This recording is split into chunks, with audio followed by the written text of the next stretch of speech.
Pronto, então nós vamos começar agora a aula da disciplina BEV 180 Limnologia, no dia 31 de maio. Bom dia a todos, espero que estejam todos muito bem, com saúde.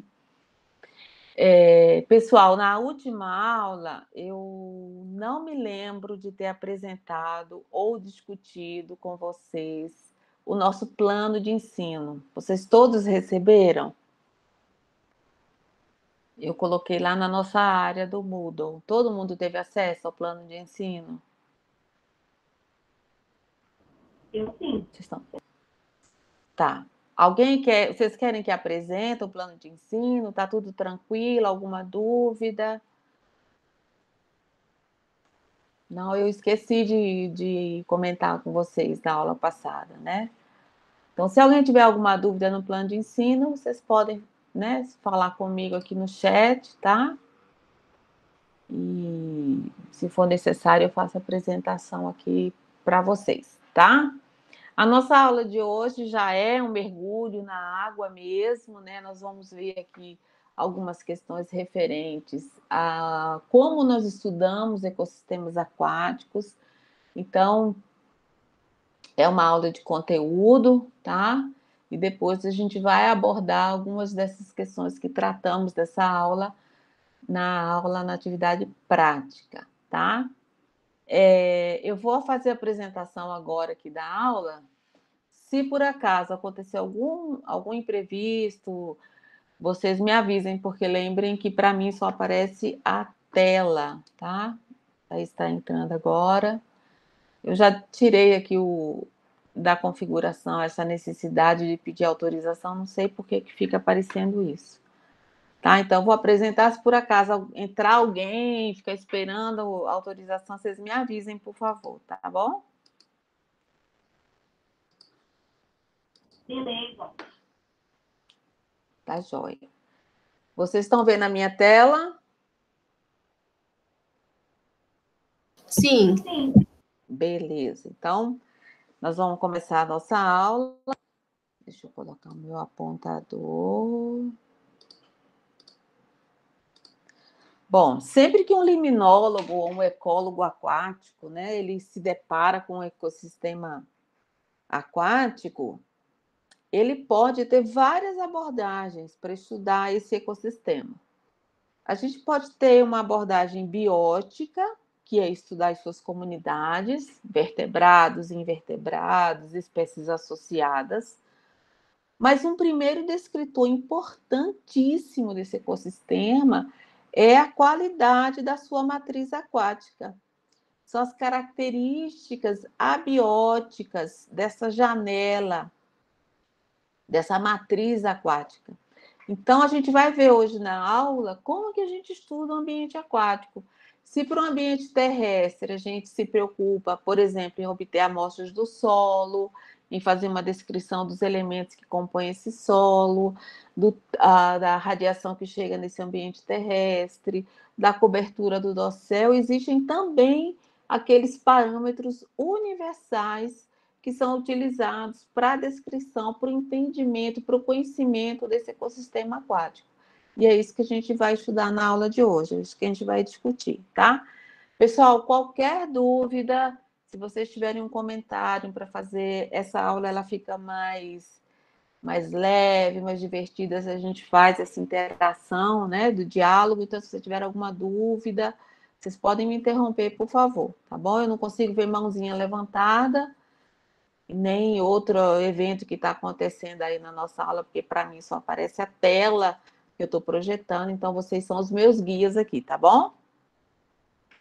Então, olha só, quando um ecólogo aquático, um liminólogo, se depara, está diante de um ambiente aquático, de um ecossistema aquático, a primeira coisa que a gente tenta fazer é fazer essa descrição dessa janela abiótica aqui, ó. Eu tenho um ambiente aquático, eu tenho a água como a matriz principal desse ecossistema, e eu preciso entender quais são as características dessa água. Essa é uma água que é ácida, ela é uma água alcalina, ela tem muitos nutrientes presentes, ela é uma água transparente ou tem algum grau de turbidez? Então, esses são alguns dos parâmetros básicos, né, que a gente começa a tentar descrever quando a gente estuda ecossistemas aquáticos. Então, a janela abiótica, a descrição das características dessa janela abiótica é o primeiro passo que o limnólogo vai dar para o entendimento do seu ecossistema como um todo. Lembrando, né, que a janela abiótica ela pode ser descrita através de alguns desses elementos que vocês estão vendo aqui descritos, como a alcalinidade, a gente vai entender o que é a alcalinidade, a clorofila A, que é um pigmento que traduz, né, o conteúdo de biomassa algal presente naquele ecossistema aquático, a condutividade da água. Sim, a água pode conduzir eletricidade, e essa característica, essa propriedade, ela decorre da presença de alguns elementos na água, a gente vai ver isso também.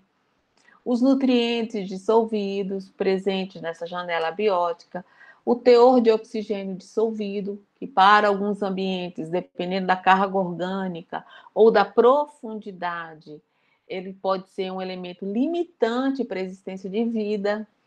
O pH da água, que descreve, né, as condições de acidez ou alcalinidade, a temperatura, que pode ter padrões verticais distintos, espaciais, horizontal e vertical nos ambientes aquáticos, dependendo do ambiente, e a transparência da água, né? Ou seja, o quanto a luminosidade consegue atravessar essa massa de água, né? Lembrando que essa janela abiótica, ela não está isolada sozinha no nosso ecossistema aquático, né? Ela é parte essencial da ocorrência de organismos aquáticos, sejam organismos em várias escalas de evolução, desde células simples, como cianobactérias, até vertebrados de grande porte, né? Passando pelos invertebrados aquáticos. Então, esse conjunto de organismos, aqui também podemos falar das plantas aquáticas, das macrófitas, eles influenciam profundamente essa janela abiótica, tá? E vice-versa.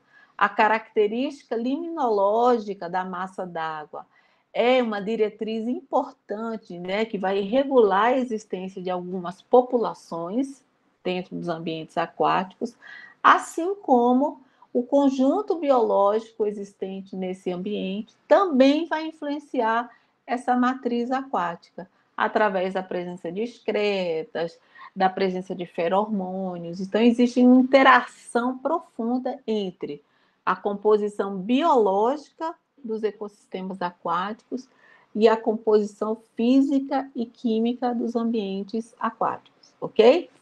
Tudo certinho aí, pessoal? Todos me ouvem bem? Sim, tudo certinho. Beleza. Então, sigamos. Naveguemos, né? Melhor dizendo. Então, para a gente entender melhor essa história aqui de interação, de elementos na água, a gente precisa lembrar um pouquinho das características da água, esse elemento vital, importante, fundamental no nosso planeta, né? Então, o que é a água?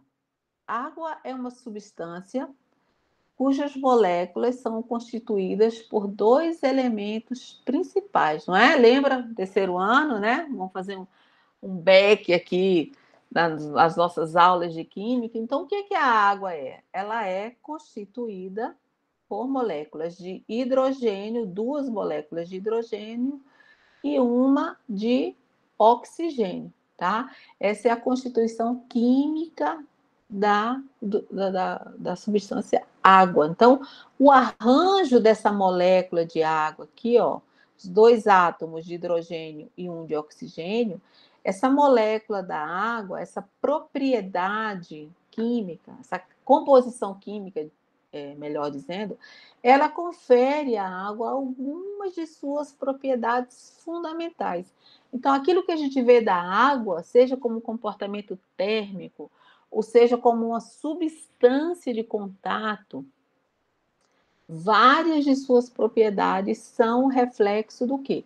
da constituição química dessa molécula. Então, por exemplo, as pontes de hidrogênio que unem, né, os átomos de hidrogênio são responsáveis por alguns espaços importantes dentro da célula, por algumas características, né, que são acionadas durante alguns estímulos térmicos da água. Entre eles, essa configuração de espaços intermoleculares, que a gente chama de túneis aquáticos, né? Esses espaços conferem uma propriedade diluente da água muito particular e única, né? Então, a gente vai ver, por exemplo, como esses arranjos, né, essas pontes que ligam essas moléculas de água e as pontes que ligam, né, os átomos de hidrogênio dão a essa substância características bem particulares. Uma delas é isso aqui, ó. A água, ela vai alcançar maior densidade quando ela alcança 4 graus centígrados, tá? O que significa isso? Essa maior densidade... O que é densidade, gente? Quando eu falo em densidade da água, eu estou falando em quê? Se eu estivesse na sala de Mais ou aula... menos tem relação com o peso, por exemplo, se você pensar no Mediterrâneo, né, no mar Mediterrâneo lá, vai ter uma região que a água é mais densa, que ela fica mais embaixo, que a água é menos densa, e essas águas, elas geralmente não se misturam. Isso, o Mar Morto, por exemplo, é uma água Tem relação muito densa, né? com a salinidade, se eu não me engano. Isso, tem muita partícula de sal na água, e aí essa água é muito densa, por isso que lá no Mar Morto você pode ler um livro boiando, né? Tem várias figuras dessas clássicas, né? A densidade tem uma relação com o peso, de fato, né? Pode ser através de uma substância presente, como sal, né? Que quanto maior a concentração de sal, mais densa é essa água, mais pesada essa água. Mas o efeito da temperatura na densidade, nesse caso, está relacionado com o grau de coesão das moléculas de hidrogênio a 4 graus centígrados. O que acontece a 4 graus centígrados? A 4 graus centígrados aumenta o número de pontes de hidrogênio, né, que vão ligando essas moléculas de água, tá? Então, isso torna a água mais densa, mais pesada, né? Você tem mais moléculas em um menor espaço, né, intramolecular.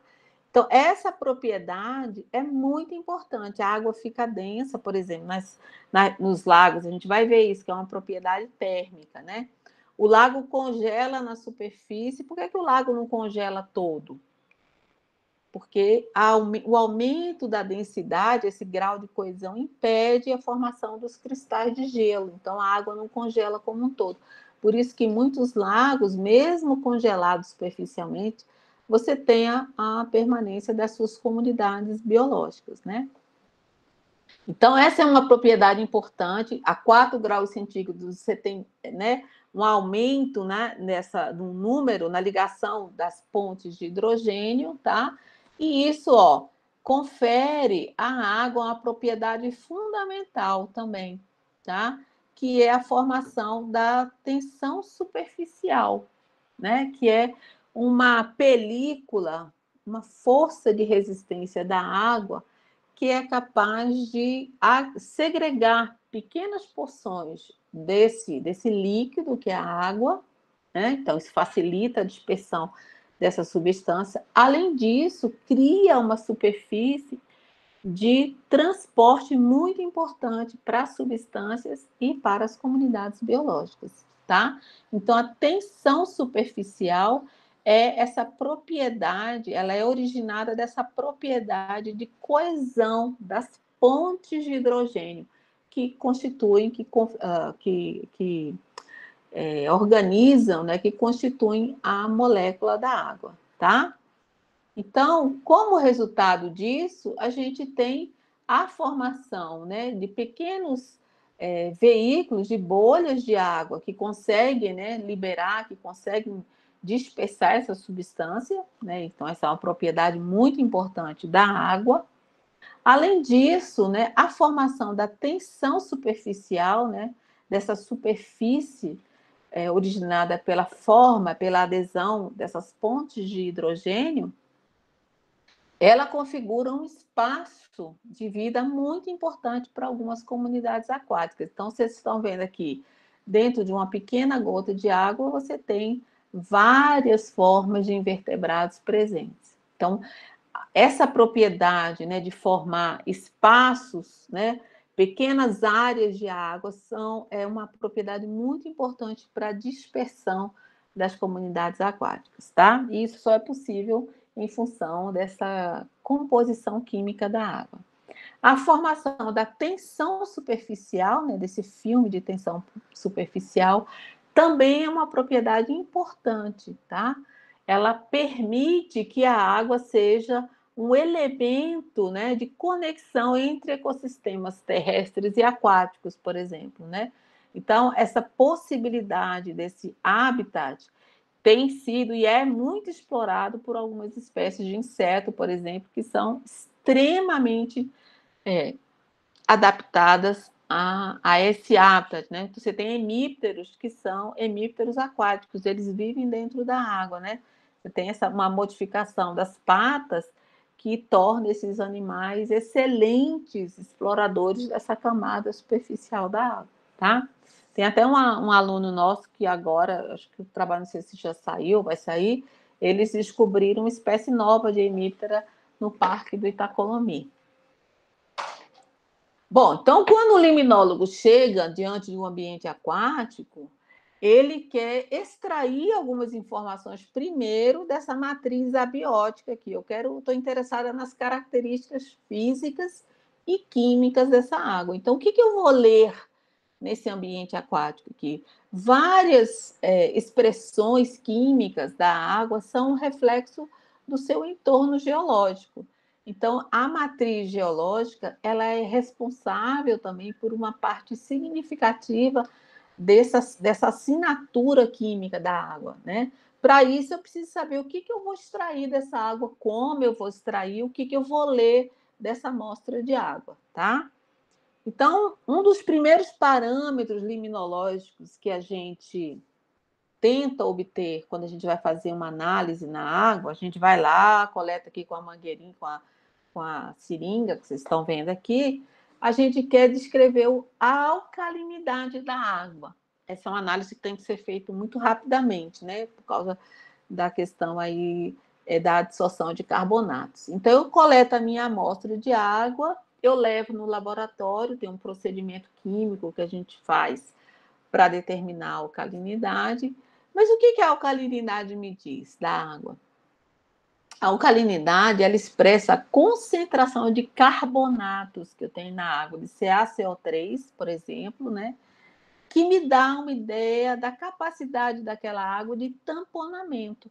Ou seja, quanto mais alcalina a minha água, maior a capacidade que ela tem de tamponar a água, de tamponar uma substância. Então, se essa minha água, que é muito alcalina, ela entra em contato com uma substância ácida, né? Pode ser um efluente, pode ser uma água gerada, por exemplo, em área de turfeira, né? Que é essa água cor de Coca-Cola, ela é uma água normalmente muito ácida. Essa água muito alcalina, ela tem rapidamente a propriedade de tamponar essa água, de trazer essa água de uma característica ácida para uma característica neutra, a alcalina, né?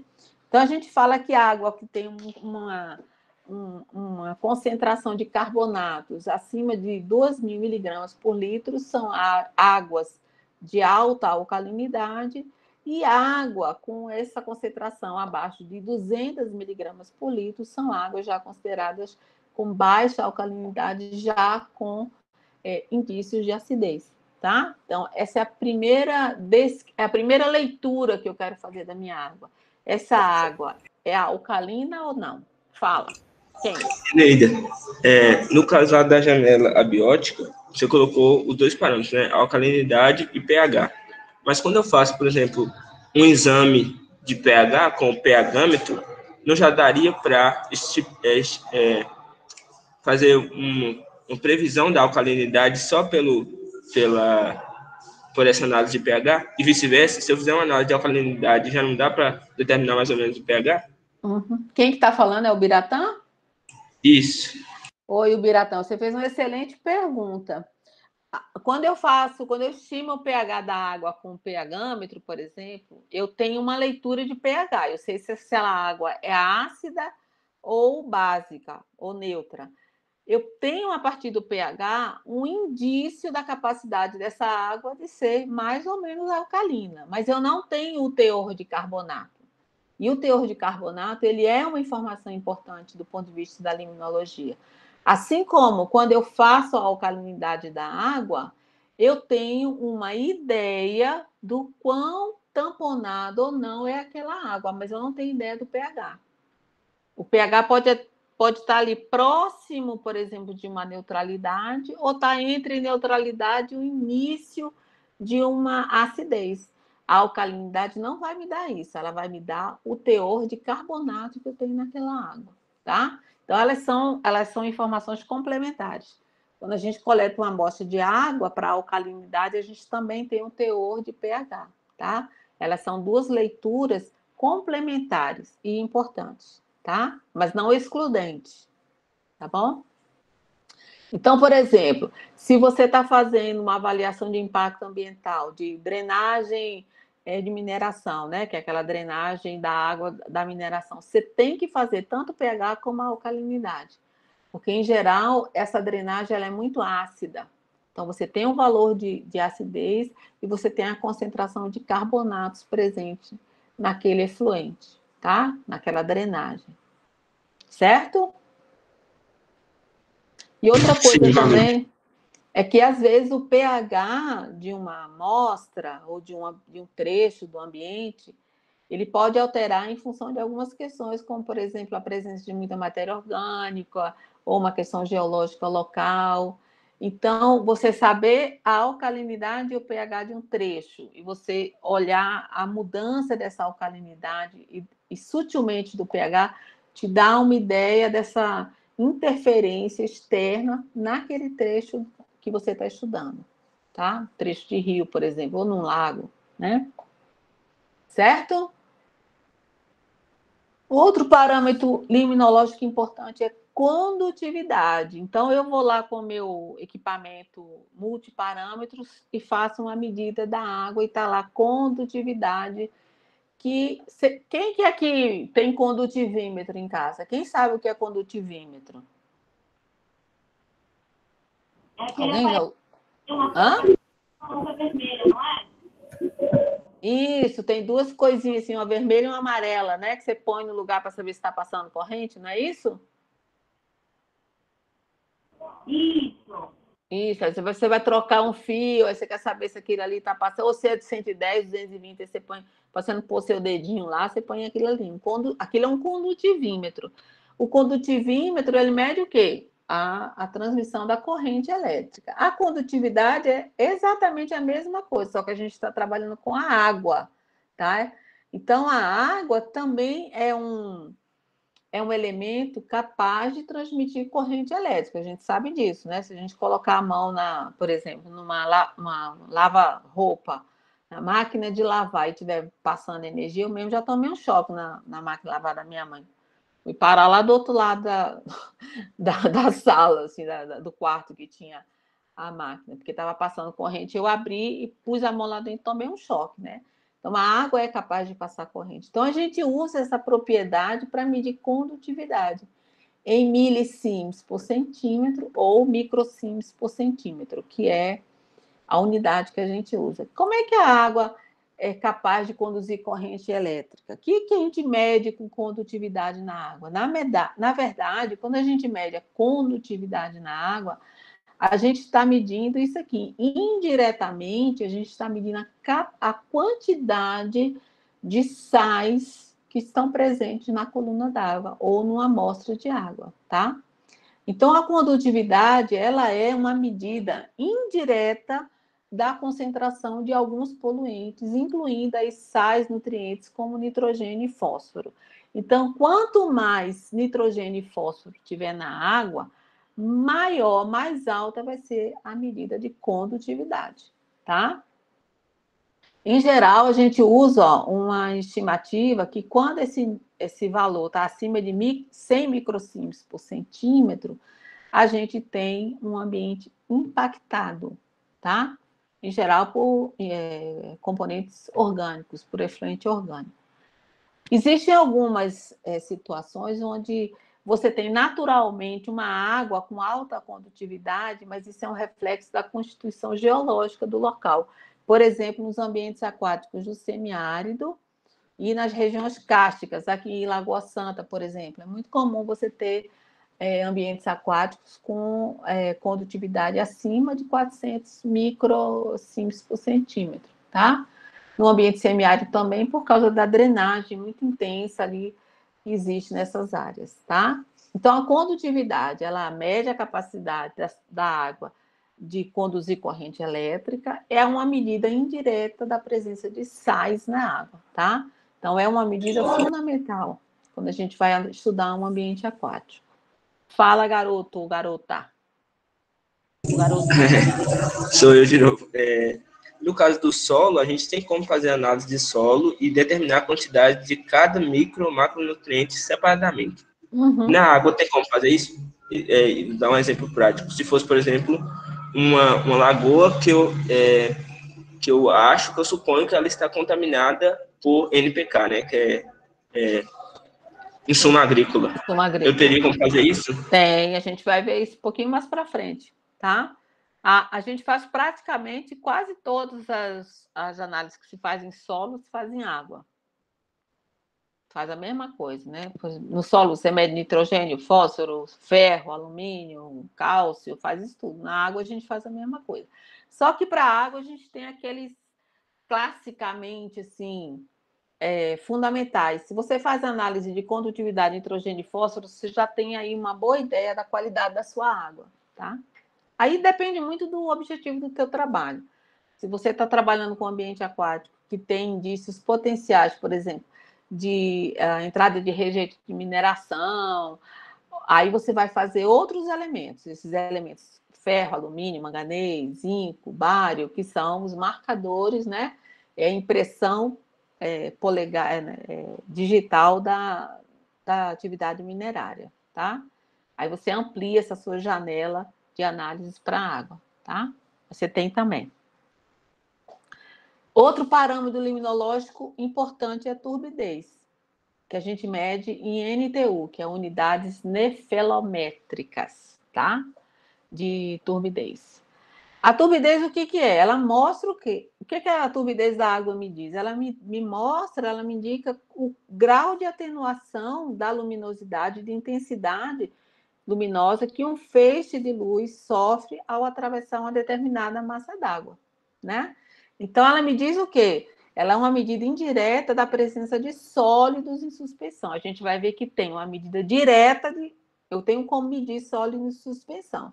A turbidez me dá uma ideia indireta da presença desses sólidos em suspensão, né? Então, normalmente, pode ser partícula inorgânica, areias. Oi, alguém falou aí? Surgiu uma dúvida. É a Ana. Oi, Ana. Por exemplo, os solos, eles têm composições diferentes, né? Alguns solos vão ter uma quantidade de ferro maior, enfim. Eu queria saber se o mesmo vai acontecer com a água. Se você vai ter como base uma água potável, limpa, se ela vai ser padrão ou se isso muda de acordo com o lugar que você vai analisar. Tá, ótima pergunta, Ana. Olha só. O que vai definir o que é uma água potável, ou seja, aquela água que atende, né, as condições de potabilidade de uma água natural? O que vai definir uma coisa ou outra é unicamente os critérios que a gente estabelece de classificação. Então, a gente tem pela resolução CONAMA a definição do que seja classe 1, classe especial, classe 2, classe 3, né? Então, cada classe de água dessa, ela é caracterizada por um conjunto de parâmetros liminológicos. O que define uma água como uma água que é potável, uma água que pode ser utilizada para abastecimento, por exemplo, é o atendimento a esses parâmetros de classe 1, classe 2, classe 3. Toda água de rio, por exemplo, de manancial, tem que ser água classe 2. Então, ela não pode ter uma concentração alta de ferro, nem de alumínio, nem de manganês. O pH dela tem que estar entre alcalino e básico, né? Então, tem uns parâmetros que vão definir a potabilidade dessa água. Para uma água natural, que é classe 1, que é uma água de nascente ou uma água isenta de qualquer impacto ambiental, os parâmetros definidos são os parâmetros clássicos liminológicos. Tá? Se essa água não é utilizada para consumo humano ou para nenhuma atividade humana que esteja relacionada à produção agrícola ou produção de outros, né, insumos agrícolas, de outros produtos agrícolas, essa água não tem uma classificação, é a característica dela. O que vai determinar a classificação dessa água é o nosso uso dela, entendeu? Então, se eu quero usar a água, por exemplo, do Rio das Velhas, é utilizado como manancial. Eu só posso utilizar essa água como manancial se essa água está dentro dos parâmetros de classe 2, são as características que todo manancial tem que ter. Tá? Fora disso, é uma característica natural da água. Por exemplo, vocês, né, não sei se vocês iam muito para Cachoeira em Ouro Preto, ali, né, em Lavras Novas. Qual que é a cor daquela água das cachoeiras aí de Ouro Preto? Quem sabe dizer? Quem ia para cachoeira? Tipo, transparente, um pouquinho marronzadinha. Ela é marrom, né? É uma água mais amarronzada. Ela é transparente, mas ela é amarronzada, não é? A gente chama Sim, água... às vezes até um pouquinho esverdeada, tipo na Isso, folhinha, assim, na cachoeira da isso. folhinha meio esverdeada. Então, essa cor marrom, essa cor é uma característica de águas que, ao nascer, passam por região de turfeira, onde tem muita matéria orgânica. Essa matéria orgânica não se decompõe completamente e ela vai sendo carreada pela água, o que dá essa coloração amarronzada da água. Isso não quer dizer que a água seja ruim, tá? É uma característica natural da água. Agora, essa água não pode ser utilizada dessa forma como uma água para abastecimento. Por quê? Porque ela tem muita matéria orgânica, a turbidez dela, a transparência da água é pequena, ela já não vai atender à transparência, né, exigida na resolução CONAMA para a água 2, tá? Então, a definição desses parâmetros de uso é unicamente antrópico. A gente estabelece para poder ter certeza que a água que vai para a unidade de tratamento, ela atende aquelas condições mínimas que vão definir que ela é uma água potencialmente utilizada para consumo humano, tá? Certo? Tirei sua dúvida, Ana? Sim, muito legal, muito interessante. Tá, joia. A limnologia é fascinante mesmo, viu? Bom, então a turbidez, ela mostra assim, a presença de elementos nessa água. Então, essa água Coca-Cola que eu estou falando para vocês é uma água que tem pouca transparência e alguma turbidez, tá? Porque ela tem compostos orgânicos, alga, bactéria, plâncton, mas pode ter principalmente partículas inorgânicas, areia, silt, argila. Quanto maior a proporção de partícula inorgânica na água, maior vai ser a turbidez. Quando a partícula é orgânica, lógico que aí depende né, da quantidade de plâncton, por exemplo. Você tem essa água, pode ter uma quantidade grande de matéria orgânica, mas não ser tão turva como é no caso da entrada de partículas inorgânicas, né?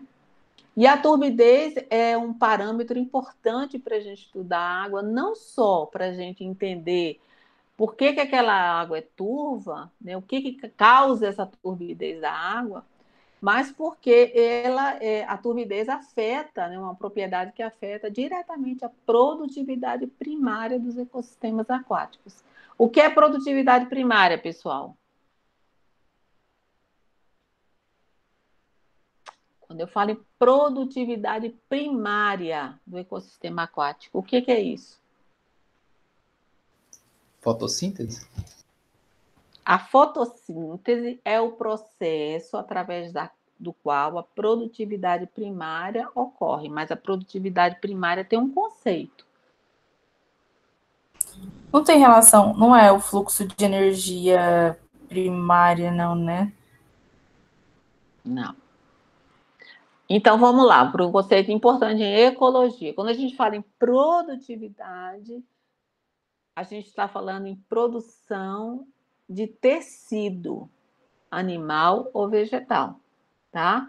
É a produção de tecido por uma unidade de tempo, por dia, por hora, ou de espaço, por metro quadrado e tal. Então, por exemplo, quando eu falo que a produtividade primária dos ecossistemas florestais tropicais é alta, o que é que eu estou dizendo? O que é que eu estou dizendo? Indiretamente. Que nos ambientes tropicais, os organismos se desenvolvem mais rápido, crescem mais, tudo Que mais. eles crescem muito, que eles têm uma produção de biomassa alta, né? Então, a produtividade primária tem relação com a produção de tecido, com a adição de biomassa, tá? Produção primária está relacionada aos produtores primários, podem ser, no caso dos ecossistemas aquáticos, alga, perifito, macrófitas aquáticas. No caso dos ecossistemas terrestres, todas as plantas, briófitas, tudo isso faz parte desse corpo vegetal responsável pela produção primária dos ecossistemas, tá? Então, a turbidez, ela afeta o quê? A produção primária, ou seja, a adição de biomassa, nesse caso de biomassa vegetal, no ecossistema aquático. A produção secundária também existe, que é a adição da biomassa animal. Aí eu posso medir... Oi. No caso aí, a turbidez afeta a produtividade primária ou a produtividade primária afeta a turbidez? Não, nesse caso a gente está falando da turbidez afetando a produção primária. Quanto mais turva a água, menor vai ser a produção primária, tá? E quanto mais organismos, menor a turbidez, não? Maior a turbidez, não? Pode acontecer isso também. Por exemplo, você tem num ambiente eutrófico, a gente vai ver alguns exemplos aqui, onde você tem um crescimento exagerado do fitoplâncton, a água vai ficar turva, mas não turva por conta de partículas inorgânicas, né? Nesse caso, são partículas orgânicas que vão tornar o ambiente turvo, e aí também vai limitar a produção primária, mas dos outros grupos biológicos, né, de algas que são afetados por esse intenso sombreamento. Aí eu vou mostrar alguns exemplos para vocês. Quando acontece isso, normalmente um tipo de organismo é muito bem sucedido nessas condições de turbidez orgânica, enquanto outros grupos fitoplânctônicos são muito prejudicados, né? Eles acabam sendo suprimidos, tá? Mas a turbidez pode ocorrer tanto por conta da entrada de partículas inorgânicas, como também pela produção exagerada de um grupo biológico de algas ou de cianobactérias, né? Aí elas também aumentam a turbidez, a chamada turbidez orgânica, tá? Aí é uma interferência diferente, sabe? A turbidez originada por partícula inorgânica, ela afeta, vamos dizer, a produtividade de todo mundo, de todos os tipos de microalgas e de plantas aquáticas. A turbidez ocasionada pelo crescimento excessivo de um grupo biológico, como, por exemplo, cianobactérias, tem um efeito diferente no ecossistema, porque essa turbidez ela vai aumentar a produtividade primária desse grupo de cianobactérias e vai reduzir o dos outros, entende? Então, você continua tendo produção primária no ambiente, mas unicamente devido à condição melhor para um tipo de organismo, enquanto que a turbidez ocasionada por partículas inorgânicas, ela afeta a produção primária como um todo. Então, somente aqueles grupos assim, mais adaptados a essa condição muito turva inorganicamente é que podem manter ali uma taxa mínima de produção primária, tá? A gente vai ver como é que isso acontece aqui, tá bom? Pode passar?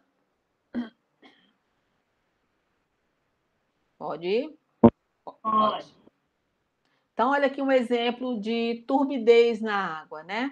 Foi quando o Rio Doce, criticamente afetado aí pela presença do rejeito oriundo do rompimento da barragem de Fundão, desceu, né, toda a bacia hidrográfica do Rio Doce, todo o Rio Doce percorreu o trecho até chegar no mar. Então, isso aqui é uma turbidez da água, né, ocasionada pela presença de componentes inorgânicos, né, por partículas inorgânicas bem finas, silt, argila, aí tem ferro, tem alumínio, tem manganês, tem matéria orgânica, tem um monte de coisa que foi descendo junto, né?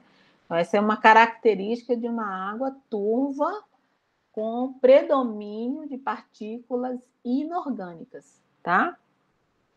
Aqui um outro exemplo, né? Aqui em Brumadinho, né? Córrego do Feijão, quando houve também o rompimento da barragem de Brumadinho. Então, a cor dessa água mostra uma elevada turbidez. Isso acontece também no período chuvoso, né? Quando você tem um carreamento, né? Uma drenagem muito grande da bacia hidrográfica, de todos os elementos que estão nessa bacia, para dentro dos ambientes aquáticos. Então, essa aqui é uma água assim, muito turva pela coloração da água. A gente já sabe que é partícula inorgânica. A gente tem uma forma de medir isso, vocês vão ver como é que é, tá? Essa turbidez por entrada de partículas inorgânicas. Então, olha só, gente, a transparência da água, né, que é uma medida indireta de turbidez, ela pode variar muito nos ambientes aquáticos, interferindo, né, na entrada dessa radiação superficial fotossinteticamente ativa, que é o que significa esse PAR aqui. E esse gráfico mostra que essa variação, essa entrada de luz na coluna d'água, ela vai variar muito em função do grau de trofia dos ambientes aquáticos, tá? Então, a gente vai ver o que é grau de trofia do ambiente aquático. Quanto mais eutrófico, desculpa, ou hipereutrófico, que já é a categoria máxima, né, de enriquecimento de águas, menor vai ser o quê? A possibilidade de entrada, né, dessa radiação fotossinteticamente ativa. Então, ela vai estar muito mais concentrada na superfície, porque a turbidez da água é muito alta. Em geral, essa turbidez está associada à presença excessiva de microalgas ou cianobactérias, tá? Então, esse gráfico mostra cada letrinha dessa aqui, ó, o N é o Lago Nakuru, que é um lago hipereutrófico, ó, ele pode oscilar aqui, essa radiação pode quase não alcançar nem 1 metro de profundidade, ou pode ir até no máximo 5 metros, de acordo aqui com uma variação sazonal, tá? O Lago Constância é a mesma coisa, é um lago bem hipereutrófico, ele pode oscilar entre esses 2 períodos do ano, onde essa radiação alcança só a superfície ou alguns metros na coluna d'água. E aqui tem outros lagos oligotróficos, como o Lago Tarroita, aqui a gente vai ver ele quando a gente estudar ecossistemas lacustres, ele tem uma entrada, né, de energia de radiação fotossinteticamente ativa bem profunda, até 25 metros, por exemplo. Então, olha só, a transparência da água é bem grande aqui. Então, até 25 metros, você tem a entrada desse feixe luminoso. Então, quanto mais partícula na água, menor a entrada de luminosidade nos ambientes aquáticos. Maior a turbidez, menor a entrada de água nesse ambiente aquático, né? Então, isso reduz muito a capacidade produtiva desse ambiente aquático, desse ecossistema aquático. Olha, alguém perguntou assim, acho que foi o Biratã, mas se tiver muita matéria orgânica na água, isso também pode causar turbidez? Pode. Um dos grupos mais beneficiados pela alta turbidez da água são as cianobactérias. Então, elas são um grupo evolutivamente muito adaptados para essas mudanças bruscas do ambiente, né? Em termos de transparência, e esse trabalho feito pelo Martin Sheffer de 1997, ele mostra isso. Ele queria saber o seguinte, a pergunta deles foi, em ambientes, né, com mais turbidez, né, que ele considerou como sombra, ele fez uma medida, né, de transparência e turbidez, de sombreamento, né? As cianobactérias, elas são dominantes, então ele fez um estudo mostrando, ó, que em ambientes onde você tem uma concentração alta de fósforo, tá? Que é um macronutriente, desculpa, macronutriente, né? Presente em grande quantidade, você tem um domínio dessas microalgas, né? Esse aqui mostra a proporção da comunidade onde ocorrem menos que 5% dessa família oscilatoriácea, e nas bolinhas pretas, nos ambientes onde você tem um domínio, né, superior a 50% dessas cianobactérias da família oscilatoriácea. Então, vocês veem que quanto mais turvo é o ambiente, maior o predomínio dessas danadinhas, tá? Dessas cianobactérias. Por quê? Elas suportam muito bem condições de sombreamento, isso não interfere no crescimento dessas células, e à medida que o ambiente vai ficando cada vez mais sombreado, né, elas vão dominando mais a comunidade fitoplânctônica, deslocando os demais grupos fitoplânctônicos.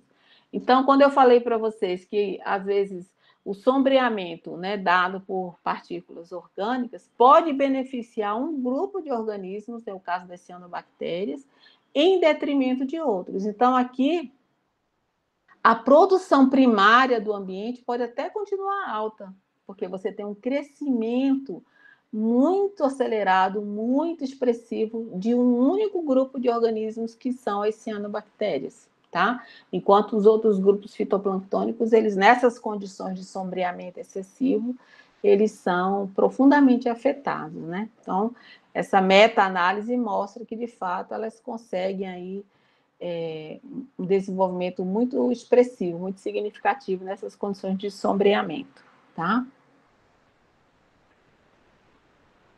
Em 2015, a gente está falando em transparência da água, né? Em 2015, se comemorou os 150 anos de uma das grandes invenções da limnologia. É um aparato bem simples, chamado de disco de Secchi, tá? Foi inventado, foi criado por esse padre, o Pietro Angelo Secchi. Ele era um abade, né, num mosteiro, e ele gostava de criar peixes. Então, o que é o conhecimento prático, a vivência prática do problema? Ele via que quando o ambiente aquático começava a ficar muito turvo, os peixes começavam a morrer, porque aí entra muita matéria orgânica, vai caindo oxigênio e tal. Então, ele queria descobrir um jeito de fazer uma medida, né, de traçar uma medida dessa transparência da água, para ele saber que quando passasse daquela medida, ele tinha que renovar a água do tanque, senão os peixes começavam a morrer. E aí ele inventou um disco de 30 centímetros de metal, pintado de branco, alguns têm todo branco, outros têm uma parte branca e preta, que é para ajudar a ver essa diferença de quando ele afunda. E esse disco de Secchi é preso no cabo que vocês estão vendo aqui, graduado, ó. E aí ele é utilizado até hoje para medir transparência da água, tá? Então você coloca o disco, e vocês estão vendo ele descendo aqui, né? Aí você vai descendo esse cabo até a hora em que você não enxerga mais esse disco. Na hora que você não enxerga mais, você vai lá no seu cabo e você vê qual foi a medida em metros ou centímetros, né, que o disco desapareceu. Então, essa profundidade, essa medida, é o que a gente chama de profundidade de desaparecimento do disco de Secchi. O que essa medida me diz, pessoal? O que ela está me informando quando o disco de Secchi desaparece da minha vista? Oi? Vocês estão aí ainda? que a luz que chega lá é tão fraca que o disco não consegue refletir? Que você tem uma percentual mínimo de luz que está chegando ali, ou seja, a partir daquela profundidade você tem uma zona sem luz, que a gente chama de zona afótica, tá? A gente vai estudar isso quando a gente for estudar lagos, ok? Então, essa é uma medida bem simples para você medir transparência da água. É a primeira coisa que a gente faz quando a gente chega com o nosso barquinho e vai estudar um ambiente aquático. A gente põe a primeira coisa que a gente faz é pôr a poita ou a âncora, né? A gente chama de poita no caso dos ambientes aquáticos de água doce, né? Que você não precisa usar uma âncora. Nos ambientes marinhos, não. São várias âncoras que você usa para segurar o navio, né? Então, você para o navio, põe a poitinha lá no fundo para segurar o barquinho e aí você joga o disco de SEC. Então, ele já vai te dar uma informação preciosa até onde o seu sistema tem produção biológica, né? Até onde a luz alcança naquela massa d'água, tá? Olha aqui o disco de SEC, ó, tá vendo? Esse aqui é todo branco. Em geral, o pessoal que trabalha em áreas oceânicas usa esse todo branco aqui, por conta da reflexão luminosa, né? A gente que trabalha em ambiente de água doce usa esse padrão que é branco e preto aqui, tá?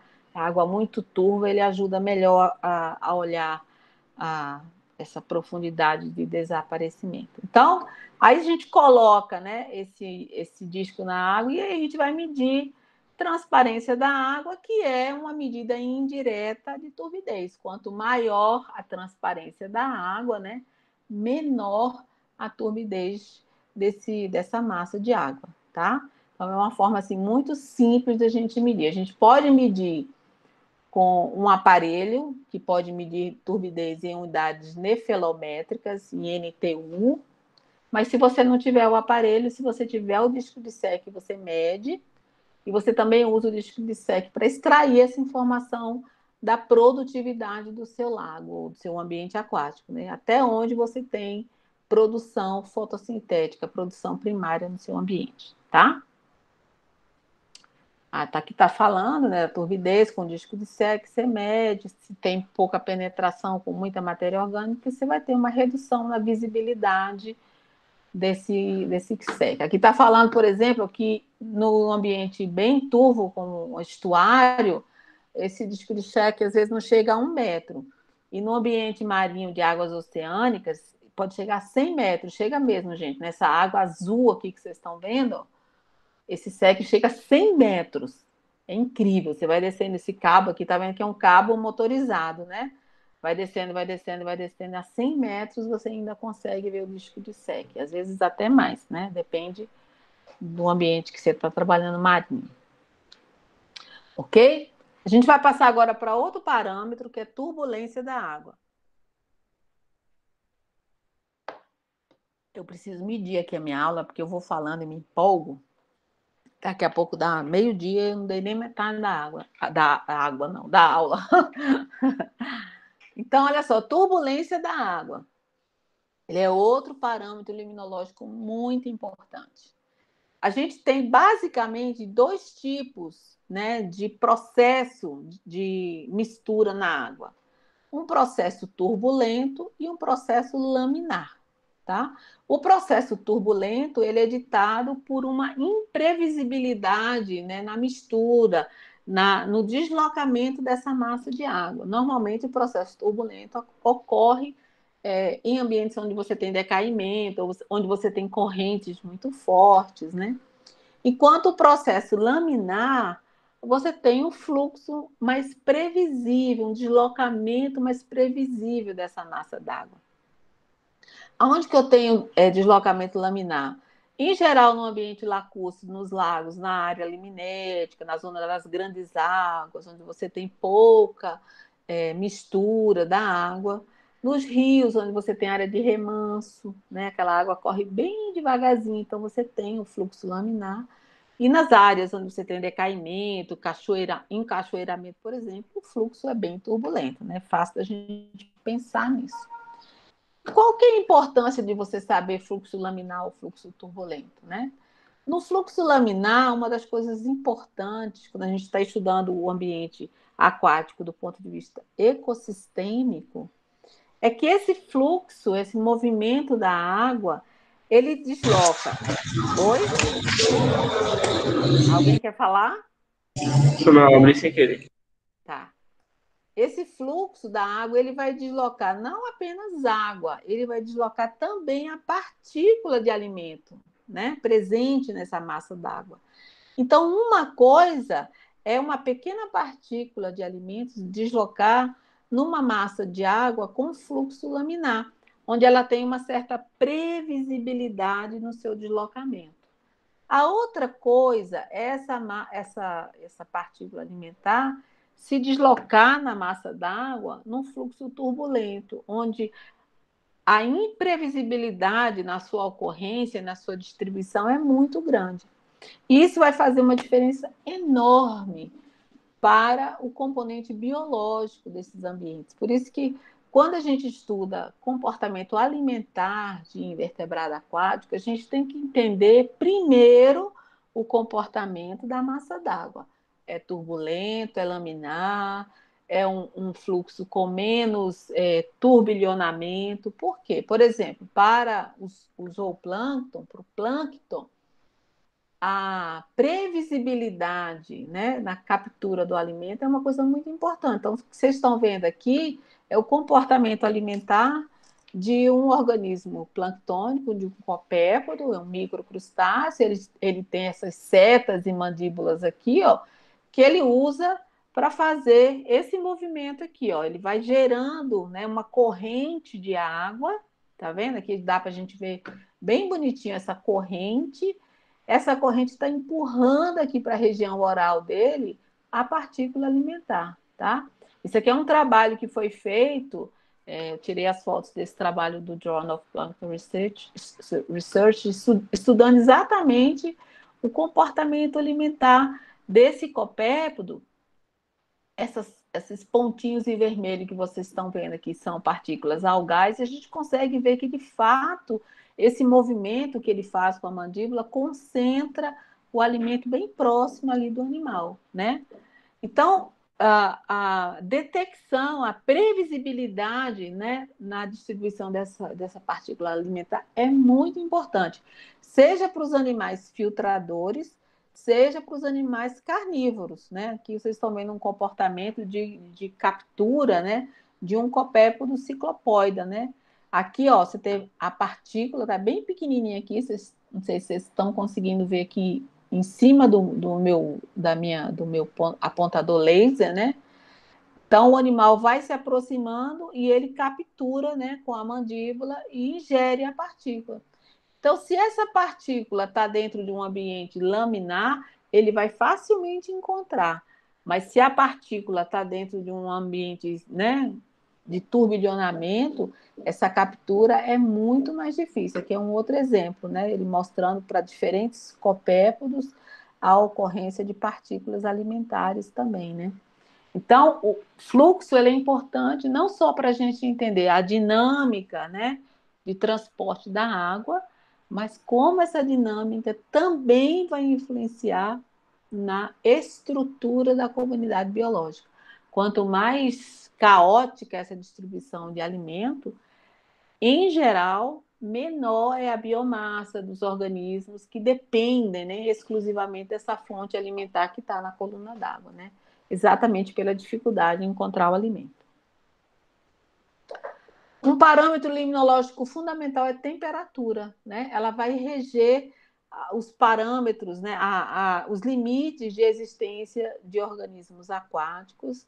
A temperatura também é importantíssima, né? Como um descritor abiótico de alguns processos limnológicos, como, por exemplo, separação de massas de água, difusão de componentes químicos. Então, a temperatura é um elemento chave no estudo de ambientes aquáticos. Aqui vocês têm os extremos, né?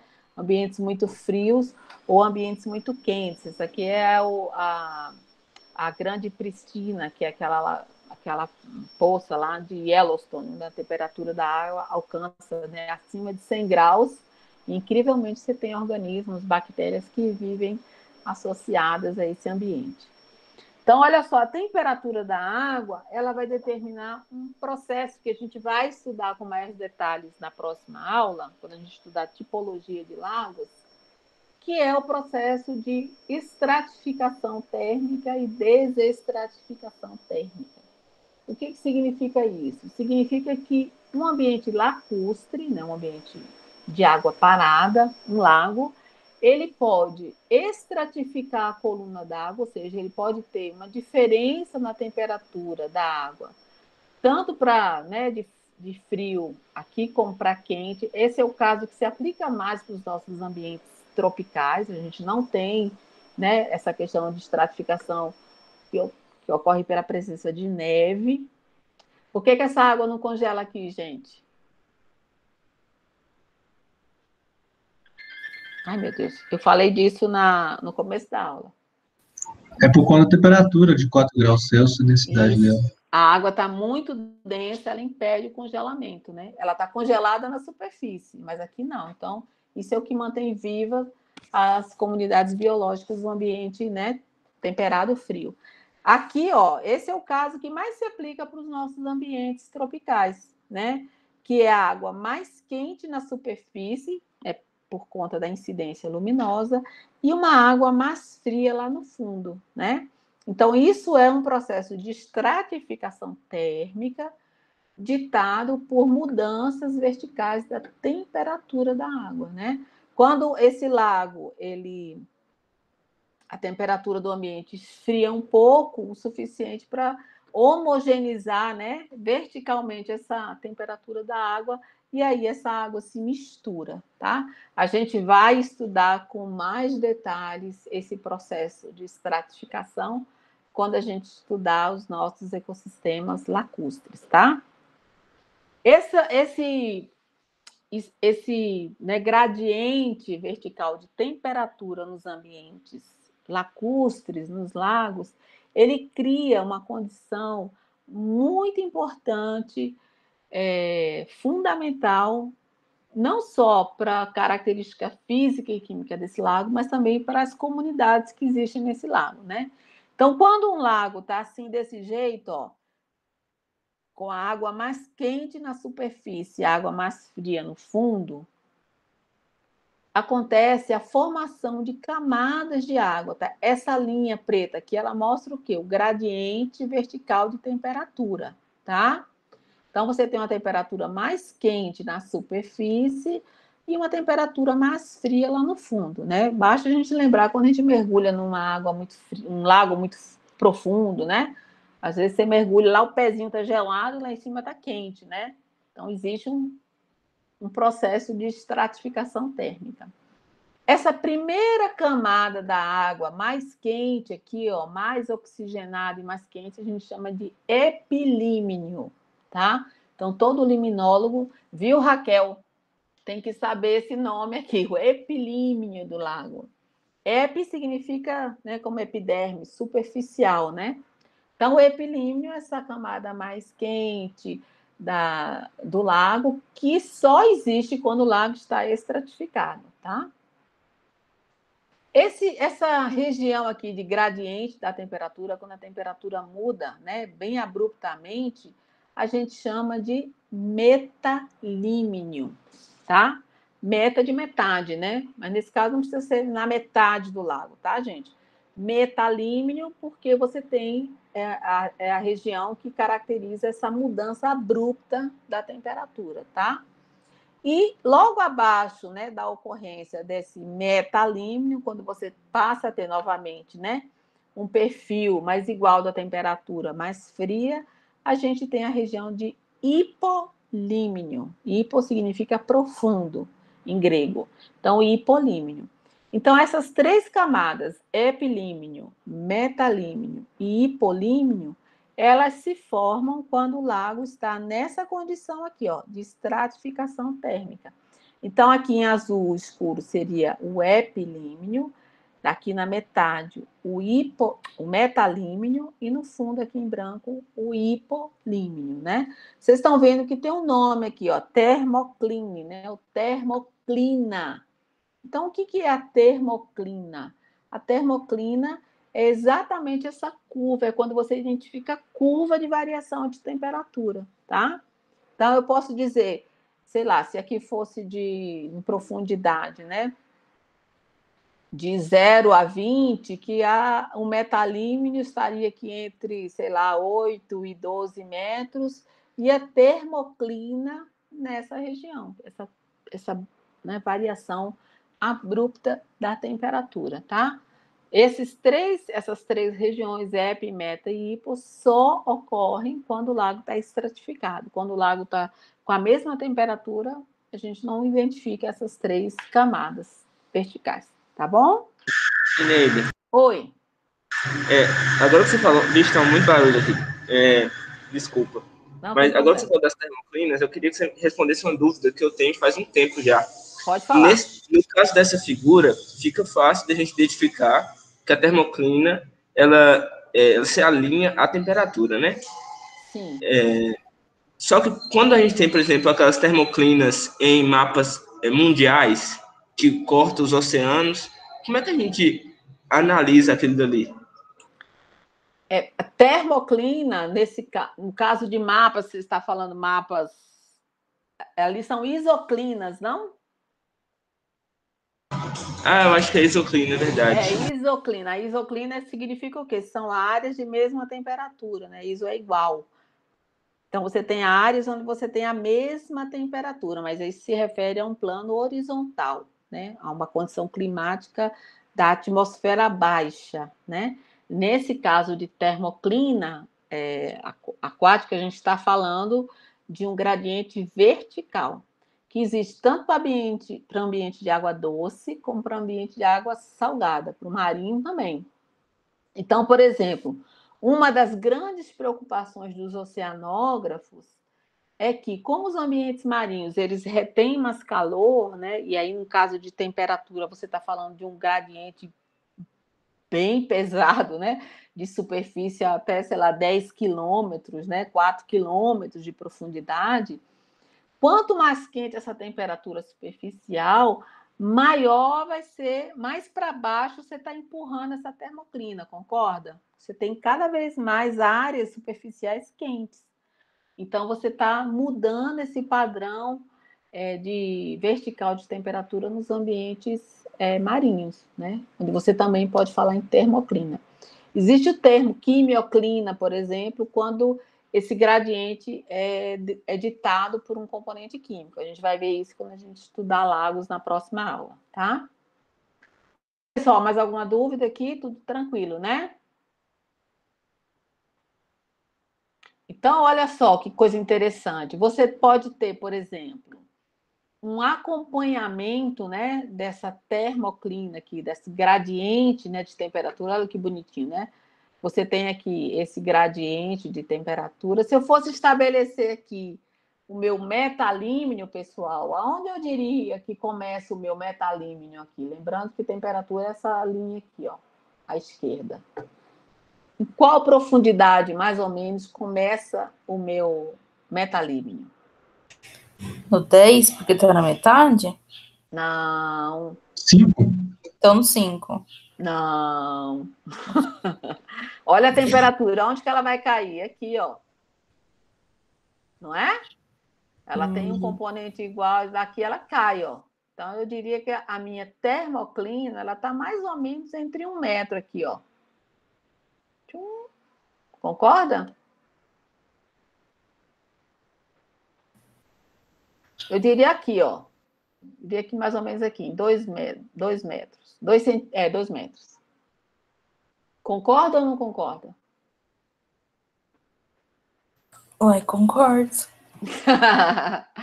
Lembra disso, ó, a termoclina, né, o metalímnio começa na hora que começa o gradiente de temperatura. É questão de prova, hein? Tá? Então tem que olhar o comportamento da curva térmica e aí estabelecer aonde que começa o meu metalímnio, tá?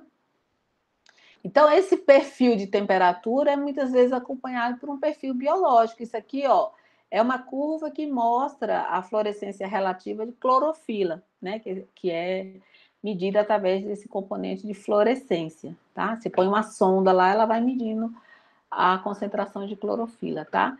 Então, você tem um valor menor aqui na superfície, porque você tem muita herbivoria aqui do zooplâncton, né? E à medida que essa temperatura vai aumentando, ó, você tem os perfis bem significativos aqui da clorofila A. Se a gente fosse fazer aqui, adicionar uma curva de transparência, a gente ia ver que tem a transparência, a intensidade luminosa deve chegar mais ou menos até aqui, ó. Né? Embora esteja frio, mas você tem intensidade luminosa, porque você tem produção fotossintética aqui, ó. Isso aqui que a gente chama de barriga da clorofila, né? Ela vai, cai, depois ela faz esse aumento da clorofila aqui, gente, está ligado ao quê? Uma condição térmica suportável e a ausência dessa herbivoria intensa do zooplâncton. O zooplâncton não gosta dessa profundidade, ele gosta de ficar aqui na superfície, né? Então, a gente usa, né, esses padrões para a gente entender o funcionamento de ecossistemas aquáticos, né? Outro parâmetro importantíssimo é o oxigênio dissolvido, tá? É um dos parâmetros mais importantes, porque ele é, né, decisivo na ocorrência de muitas populações, principalmente de vertebrados, né, que precisam tirar oxigênio da água, para o plâncton também, mas principalmente para esses grupos maiores, onde a taxa de respiração é maior, né, mais intensa. O oxigênio tem uma rápida dissolução na água, então, em contato com a água, né, nesse filme superficial, nesse contato, a água, o oxigênio é rapidamente absorvido na água, tendo seu máximo de saturação, né, nessa camada ar-água dos ambientes aquáticos, que é um importante microhábitat para alguns organismos. E nos ambientes anóxicos, ou seja, aqueles que não têm oxigênio, ele é limitante. Então, não tem oxigênio, você não vai encontrar a maioria das formas de vida que a gente conhece, tá? Quem sabe aí onde eu encontro um ambiente anóxico, sem oxigênio? Existe ambiente aquático anóxico? Em lagoas extremamente poluídas, que tem esgoto? Isso, em ambientes muito poluídos com esgoto, por exemplo, lá no fundo você pode ter ausência de oxigênio, porque tem tanta matéria orgânica, né? O processo de decomposição aeróbico, né? Consome esse oxigênio dissolvido e aí você passa a ter uma depressão bem abrupta desse oxigênio e a prevalência de condições anóxicas, né? A gente expressa a concentração de oxigênio em miligrama por litro, então 10 miligramas por litro, 8 miligramas por litro, 5 miligramas por litro, tá? O fluxo nos ambientes aquáticos, ele é muito importante, porque ele vai condicionar, né, a concentração de oxigênio, principalmente nos ambientes aquáticos lógicos de água corrente, né? Então, nos processos, por exemplo, de autodepuração, onde a gente simula a condição de reoxigenação, a gente utiliza essa estratégia aqui. Então, você pode reparar que na saída, em geral, de estação de tratamento de esgoto, você tem grandes declives, né? Que é para fazer esse turbilhonamento da água, e isso acelera o processo de oxigenação, reduzindo aí a condição anóxica do ambiente. Você pode fazer essa intervenção em lagos também, o pessoal que trabalha em indústria, né, que vai fazer controle das lagoas de matéria orgânica, tem aqueles aeradores para impedir que a condição da água se torne anóxica, porque aí você tem a depuração anaeróbia, a decomposição anaeróbia, um dos resultantes dela é o ácido sulfídrico, H2S, tem aquele cheiro, né, muito peculiar e muito desagradável. Isso aqui é uma coisa bacana, assim, eu acho bem bacana, né? Espero que funcione, né? Quem não vai funcionar? Funcionou. Olha só, não sei se vocês estão conseguindo ver. Vamos passar primeiro, depois eu passo de novo.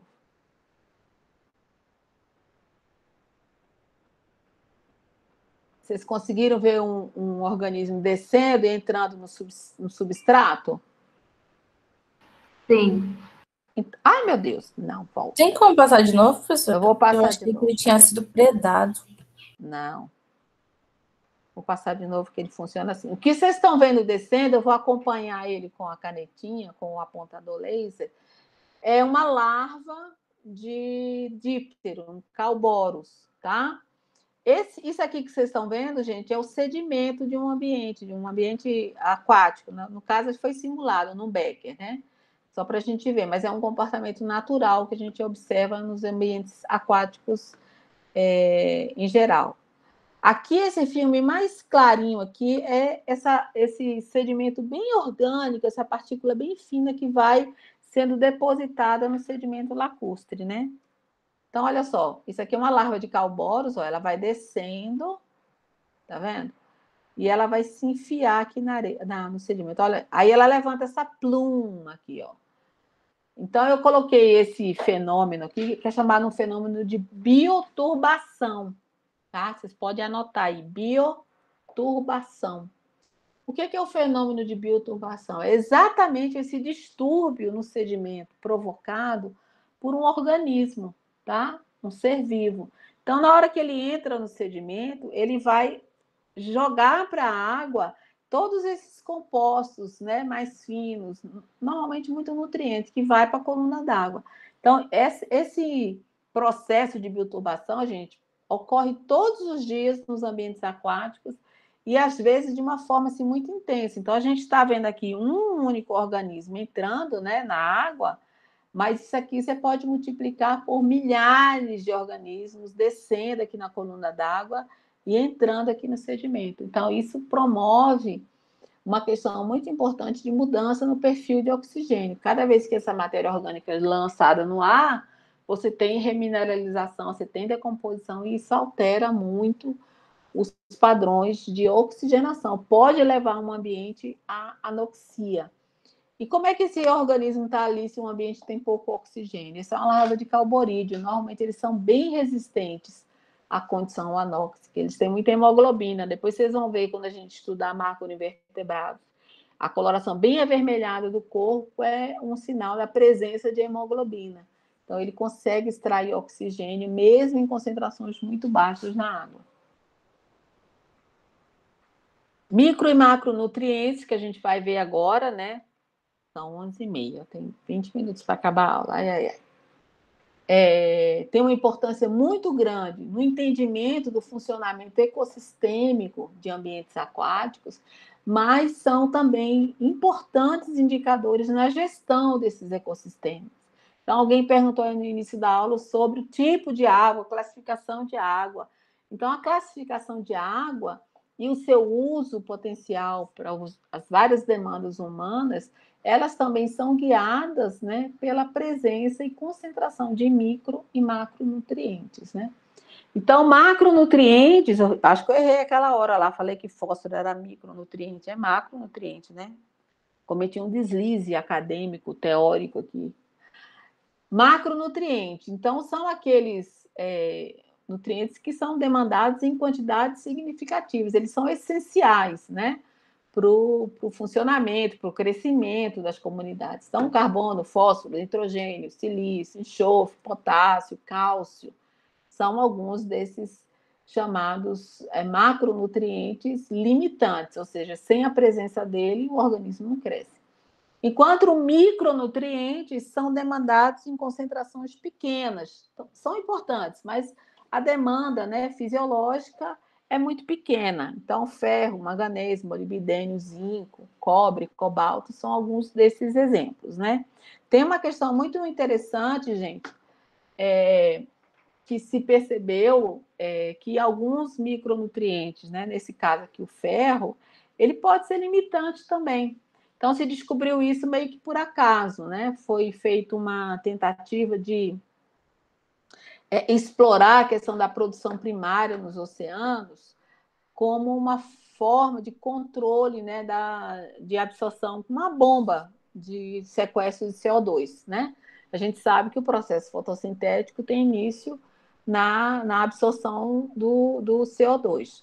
Então, o que os cientistas pensaram? Assim, vamos fazer uma superfertilização, né, no ambiente aquático, oceânico, porque isso vai criar uma área potencial de muito consumo do CO2. E o que se descobriu é que mesmo quando se jogava muito nitrogênio e fósforo, o fitoplâncton não crescia, né?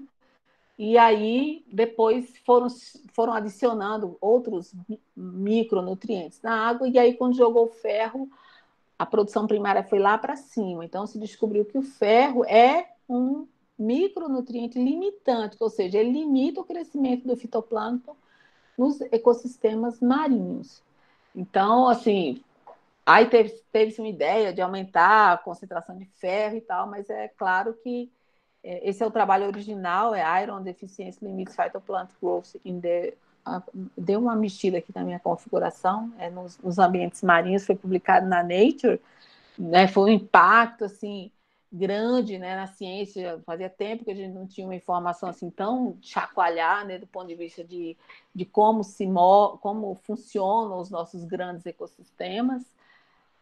Mas essa ideia, né, de grandes áreas de fertilização e absorção de CO2 acabam não sendo, né, não indo para frente, porque se percebeu que quando você aumenta essa produção primária do fitoplâncton, né, o aumento da taxa fotossintética também ocasiona na liberação de íons H no ambiente aquático, e isso altera o pH da água do mar, e isso aí é um balanço, né, de tamponamento muito importante e difícil, né, de reversão no caso dos ambientes marinhos. Então, essa ideia foi abandonada. Mas essa é uma informação interessante. Então, por exemplo, quando aquela pluma do Rio Doce chegou lá no Espírito Santo, a primeira coisa que o pessoal do fitoplâncton observou foi exatamente isso. Era um ambiente ali, uma área, apesar de ser uma área costeira, considerada ainda oligotrófica, mas a produção primária foi lá para cima, né? Porque o ferro entrou com tudo ali, aí, né, foi um impacto assim, muito grande para a área. Então, olha que coisa interessante, né?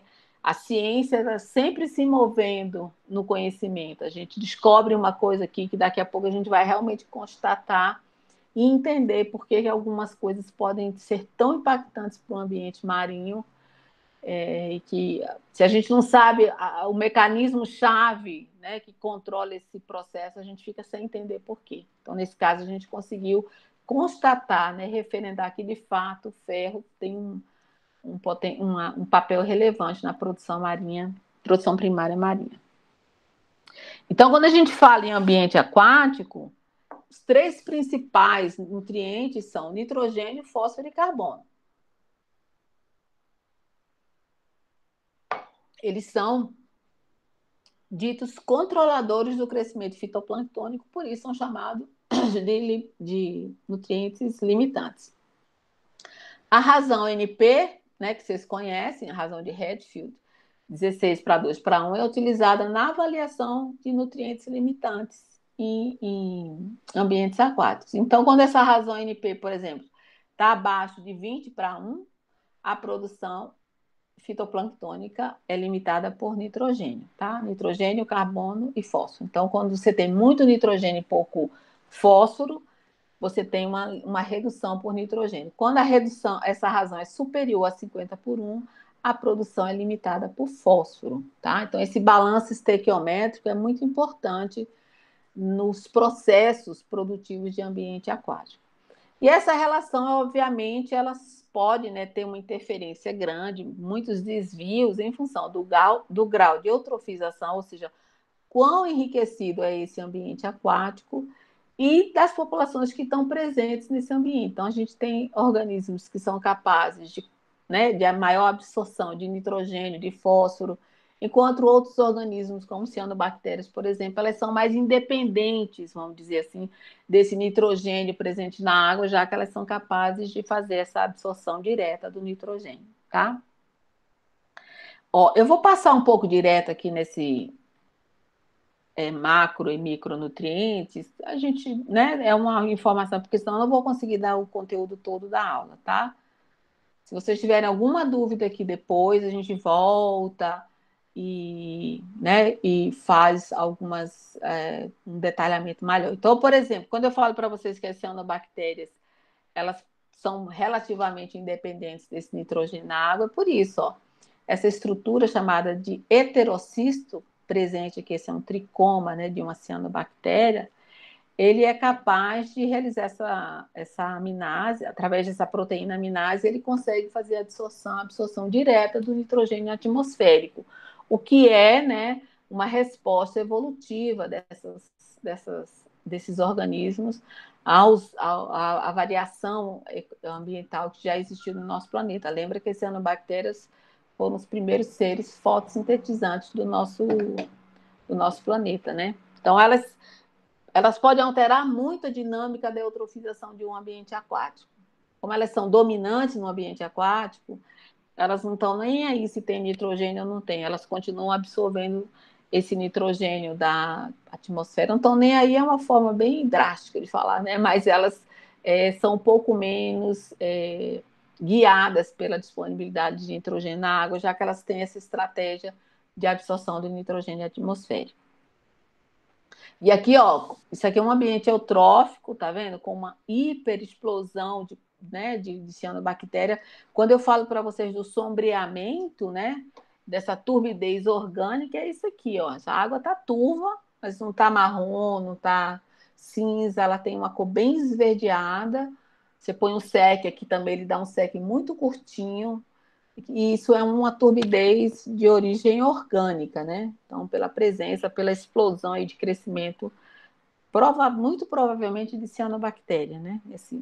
Nesse formato aí, provavelmente cianobactéria, tá?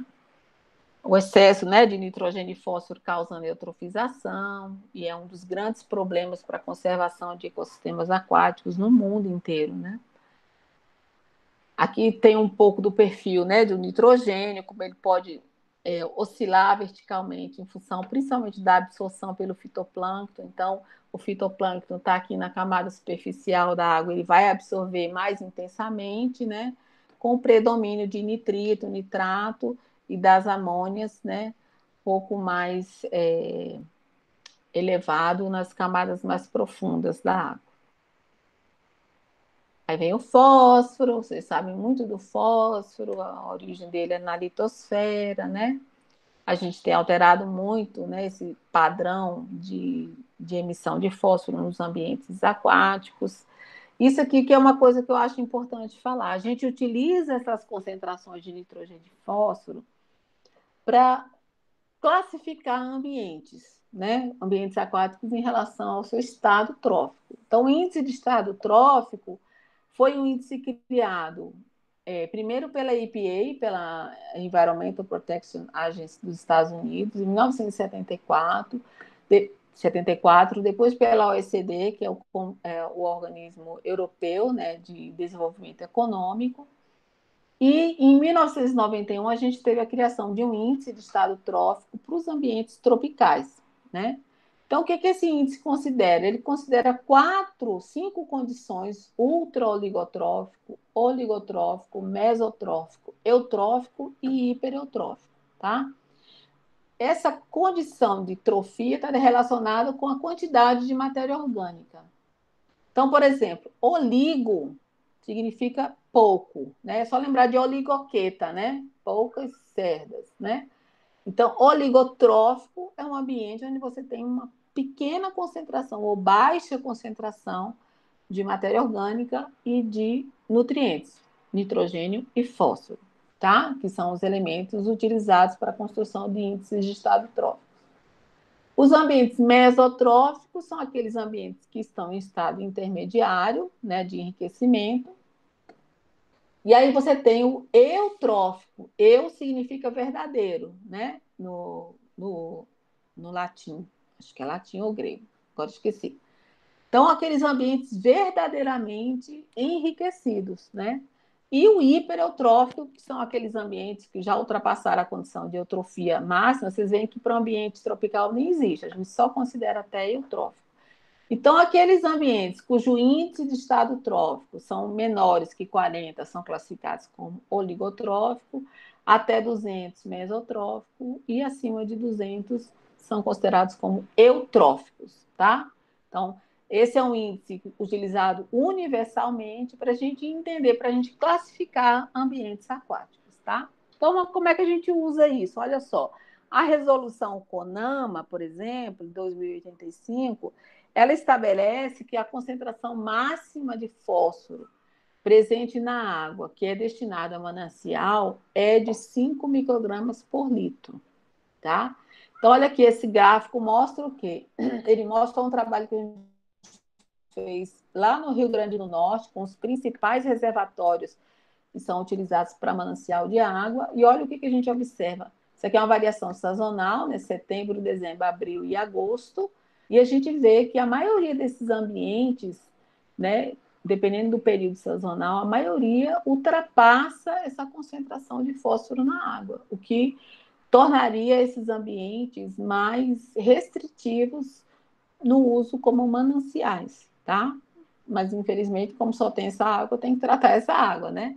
Mas vejam que esses indicadores, né, da presença de nutrientes são utilizados para a gestão, né, para o uso, para os mecanismos de uso, para as possibilidades de uso de ambientes aquáticos. Aqui, uma outra forma da gente fazer essa gestão é no reservatório da Pampulha, aqui em Belo Horizonte, onde a gente tem uma variação espacial da concentração de fósforo total, e está relacionada principalmente com assentamentos urbanos e a entrada de efluentes que percorrem, né, uma parte da região industrial de Contagem. Então, o reservatório tem uma condição de eutrofia bem significativa, né? É um ambiente eutrófico. E aqui a clorofila A, olha que interessante, como tem uma correspondência, né, entre a distribuição de fósforo e a distribuição de clorofila A, biomassa algal, ou seja, muito fósforo leva a uma produção excessiva de clorofila A. Deixa eu ver que horas são antes que vocês me matem. Vou dar mais 5 minutos de aula, tá bom? Mesmo se eu não conseguir terminar tudo hoje, a gente termina na próxima aula. Aqui o reservatório de Volta Grande, da CEMIG, que a gente trabalhou também. E olha que interessante, né? O reservatório, a barragem está aqui, né? A parede da barragem está aqui. Ele tem também, ó, uma variação espacial muito grande no seu grau de trofia, tá? Principalmente hipereutrófico. Desculpa, a barragem está aqui, ó. Hipereutrófico, né? Onde forma o lago da barragem. Eutrófico, mesotrófico. Os trechos oligotróficos estão bem nos braços, né? Mas o reservatório em geral tem uma condição bem hipereutrófica e eutrófica, porque é um reservatório aqui circundado por plantação, muita plantação de soja, de cana aqui nessa região, né? Então, a gente usa, né, esses indicadores para entender, né, como os ecossistemas aquáticos evoluem em resposta à ação antrópica, tá? Então, essa medida que vocês estão vendo aqui é de clorofila, que é um dos mais importantes descritores da qualidade da água e da produtividade dos ambientes aquáticos, né? A gente usa a concentração da clorofila A, que é uma expressão da biomassa, né, algal, como um elemento de descrição dessa qualidade da água dos ambientes aquáticos. A gente pode expressar em miligrama por litro, ou micrograma por litro, ou miligrama por metro quadrado, ou metro cúbico, né? Isso depende aí da forma como você prefere expressar, de como foi feita a sua coleta também, né? Então, a clorofila é uma estimativa da biomassa algal. Quanto maior a clorofila A, maior é essa biomassa, ou seja, maior é a quantidade de fitoplâncton presente no ambiente aquático, tá? Aqui a gente vê, ó, uma evolução, né, na biomassa do fitoplâncton num ambiente lacustre, que está associado com vários tipos de organismos fitoplanctônicos, clorófitas, cianófitas, que são as cianobactérias, e como, em geral, o aumento dessa biomassa, ou seja, isso é uma resposta ao enriquecimento do ambiente aquático, a entrada de nutrientes, ele pode estar associado também com o declínio abrupto da diversidade, né? Quanto maior a biomassa em geral, menor é a riqueza e a diversidade de espécies, né? Você tem uma dominância, de uma forma geral, de um tipo, ou de poucos tipos de organismos fitoplanctônicos. Você vê que quando reduz, né, essa biomassa, há um aumento significativo na riqueza, maior ocorrência de formas diferentes do fitoplâncton no ambiente aquático. É a forma mais rápida e segura, né, mais simples de a gente estimar a biomassa algal. Existem outros métodos, como medir células e tal, mas é universalmente considerado uma forma muito prática da gente entender a produção biológica e o grau de trofia dos ambientes aquáticos, estimando a clorofila A. É um indicador também do estado fisiológico das comunidades algais, então, dependendo dos compostos associados à degradação dessa clorofila, como feofitina, por exemplo, a gente consegue saber esse grau, né, de evolução fisiológica, estado fisiológico da nossa comunidade fitoplânctônica. Então, é um excelente descritor ecossistêmico, tá? E a gente usa, né, como eu falei para vocês, essa classificação, oligo, meso e eutrófico, usando os índices de estado trófico. O primeiro foi do Chapra de Dobson, em 1981, e depois a gente foi aperfeiçoando, né, esses índices, aplicando ou criando índices mais apropriados a cada tipo de ambiente, frio, tropical, etc. Aqui eu já falei, então, tá. Olha só, a gente pode utilizar, né, esses índices de estado trófico para entender como o lago pode oscilar ao longo do tempo, né? Então, aqui você tem o lago Huron, lá na fronteira com o Canadá, e mostrando aqui os anos, ó, como ele foi oscilando dentro de uma categoria ainda de oligotrófico, sem alcançar outros, né, outros patamares de eutrofização. Ele é um lago considerado oligotrófico. O Lago Ontário, por sua vez, ó, ele passou por uma fase mesotrófica, você teve um aumento aí na carga orgânica, na produção, e depois ele retornou aqui para a sua condição oligomesotrófica, né? Ele está quase alcançando aqui novamente uma condição mesotrófica. É possível reverter esse processo de enriquecimento de um lago? Sim. Então, existem várias iniciativas para isso. Esse lago mostra o processo de eutrofização e reoligotrofização do lago Constance. Então, vocês verem a carga orgânica, né, que foi medida na concentração de fósforo no lago, ela foi aumentando até chegar num patamar, né, bem alto aqui de quase 90 microgramas por litro. Então, lembra que na nossa concentração aqui, a concentração é de 50 microgramas por litro, né, para um ambiente considerado eutrófico para abastecimento humano.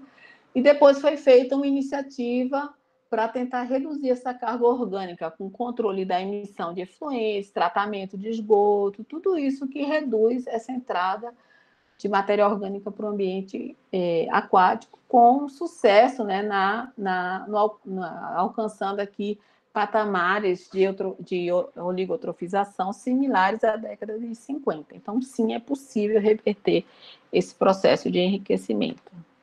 Que horas são? Já são quase meio-dia, né? Ó, eu vou parar aqui no material em suspensão, que a gente já falou muito hoje. Aí, na próxima aula, eu vou explorar isso, que tem uma relação com a questão da turbidez da água, tá? Eu quero explorar melhor isso aqui com vocês. Vocês já devem estar um pouco cansados. Então, vou parar aqui a apresentação. Poing. Perguntar se vocês têm alguma dúvida.